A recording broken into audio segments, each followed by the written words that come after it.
बल्तिस्तान के जिला खरमंग में मैं फंग का त्यौहार मनाया गया। बड़ों के साथ साथ बच्चों ने भी शौक से शिरकत की। इस वाले से रिपोर्ट कर रहे हैं सुनो न्यूज के नुमाइंदे इकबाल ताबानी।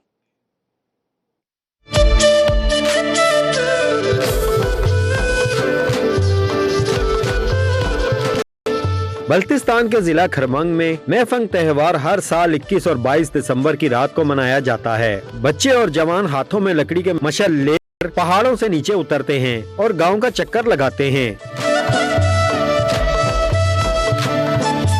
21 दिसंबर से दिन का दौरानिया बढ़ना और रात का घटना शुरू हो जाता है। लोगों का मानना है इस दिन के बाद सर्दियों की शिद्दत कम हो जाती है। ये दिन लोगों के लिए ईद से कम नहीं होता। मैफंग त्यौहार के मौके पर घरों में मुख्तलिफ अनवा के खानों का एहतमाम किया जाता है और लोग अपने रिश्तेदारों को दावत पर बुलाते हैं।